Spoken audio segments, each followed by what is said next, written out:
السلام عليكم، ازيكم يا حبايبي؟ عاملين ايه؟ يا رب تكونوا بخير. النهارده عملت لكم احلى مخلي الليفت، ان شاء الله يعجبكم. لو عايزين تعرفوا عملته ازاي بالشكل الحلو الجميل ده، ان شاء الله يطلع مقرمش معاكم وحلو ويستوي على طول وطعمه مختلف، مش هتلاقوه بره في اي حته. شايفين لونه تحفه بجد.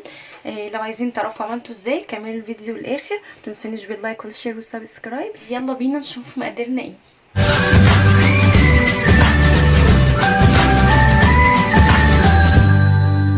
يلا بينا يا حبايبي نشوف تخليل الليفت بطريقه سهله وبسيطه وطعم مقرمش وطعم حلو جدا، مش هتلاقوه بره في اي حته.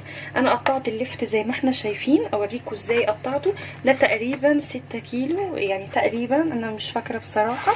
قطعته بالكميه دي. انا سايبه شويه مش مقطعاهم عشان خاطر اوريهم لكم. طبعا غسلته كويس قوي. بيجي بالمنظر دوت، بيجي الواحده بتبقى كده، بيقطعهولك الراجل بيقطعلك العروش بتاعته وتلاقيها بالشكل ده.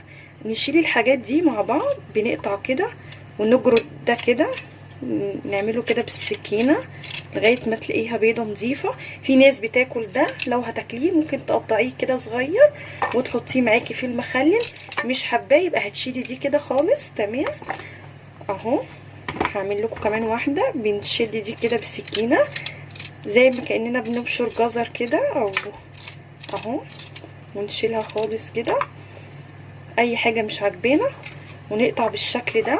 دلوقتي هنيجي نقطعه يا حبايبي. عندي القطاعه دي، ولو مش عندك دي عندك المقشره الصغيره دي برضو زي دي بالظبط، بس دي مريحه اكتر. هنقطع بيها. طبعا قطعيه براحتك، مش عايزه اقطعه كده خالص بالسكينه، نقطعه براحتنا خالص، مفيش فيه مشكله. اهو شايفين بالشكل ده. تمام. هقطع تاني معاكم. انا حبيت بس اقطع واغسل كل حاجه وبعدين اوريكم واحده او اتنين عشان ما اطولش عليكم. خلاص زي ما احنا شايفين، يعني التقطيع اللي تعجبك. يعني لو حباها بالشكل الزجزاج ده مفيش فيه مشكله، مش حباها خلاص. قطعنا كل ده.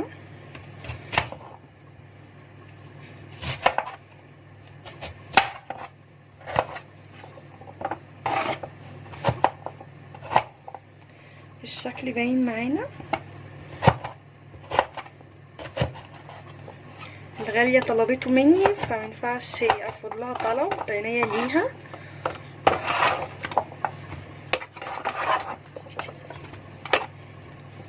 نعمله لها ان شاء الله باحلى طعم كده.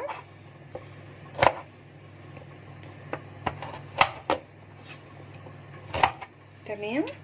اهم حاجه يا حبايبي في تنقيه اللفت ننقيه الصغير ده، ما ننقيش الكبير. انا جات لي كام واحده كبيره في اللفت، اكيد شايفين دي كبيره عن دي، فطبعا كانت كبيره. النص ده بيشرب دايما وبيبقى عامل زي السفنج، فدوت ما تجيبوش خالص، دايما نقي الصغير. انا جات لي كام واحده كده وكله صغير، بس جات لي كام واحده كده كبيره فيه. طبعا هو بيبقى على بعضه فما عرفتش بس ما اخدهمش. بس يعني لو انت هتنقيه وتنقيه لونه موف كده، ده موف غامق كده حلو قوي مش الفاتح. كل ما تنقيه الغامق هيبقى حلو قوي معاكي وطعمه جميل جدا.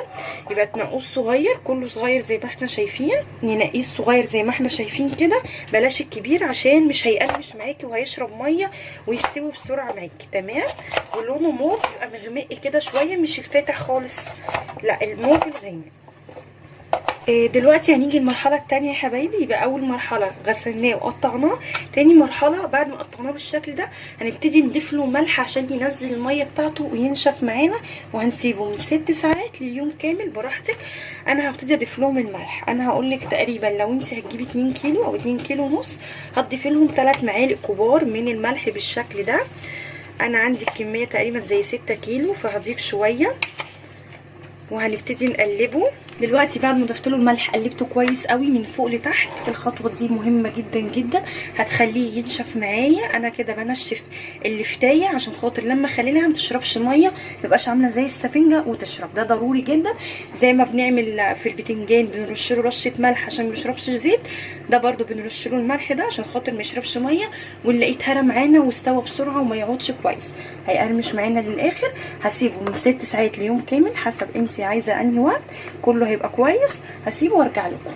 دلوقتي يا حبايبي بعد ما عدى عليه تقريبا 7 أو 8 ساعات، زي ما احنا شايفين دبل شويه ونزل كميه ميه كتيره جدا. شايفين الميه دي كلها مش هتخليه يشرب معانا، ان شاء الله يطلع مقرمش وحلو جدا. يلا بينا نعمل المحلول الملحي اللي هنحط فيه اللفت. عندي بنجرايه حبايبي هقطعها في الكبه، ضروري نقطعها وهنفرمها يعني ممكن نبشرها، بلاش نقطعها قطع صغيره عشان خاطر مش هتخلينا الميه كلها لون واحد. احنا هنفرمها في الكبه افضل بكتير عشان تبقى الميه كلها واحده. هضيف معلقتين من الخل وشويه ميه عشان نعرف نضربهم في الكبه. زي ما احنا شايفين يا حبايبي فرمتهم في الكبه بتاعه الخلاط. عندنا الميه حسب الكميه بتاعتنا هنبتدي نضيف فيها. شايفين هتخلي اللون حلو جدا. نبتدي ننزل فيها المحلول بتاعنا.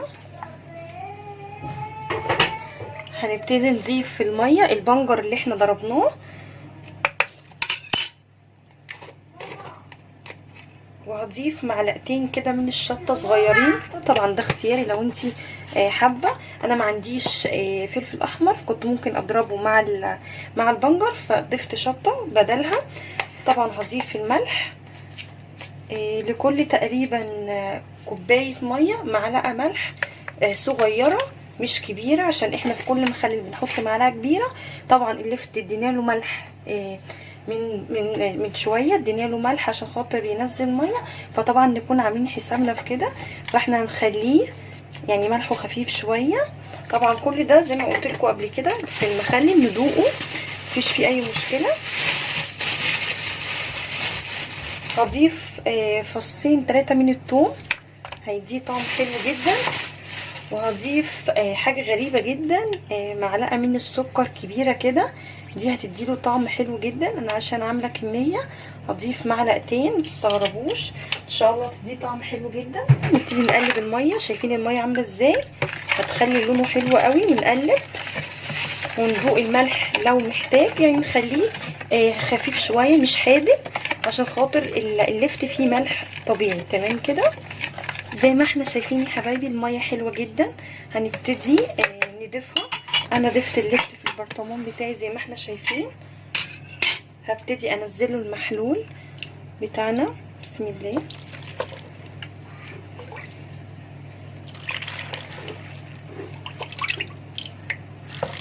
وبكده يا حبايبي زي ما احنا شايفين خلصناه. هنسيبه لمدة من 2 ل3 ايام ونبتدي نشوفه وصل لفين في السوا. لو لسه هنستنى عليه.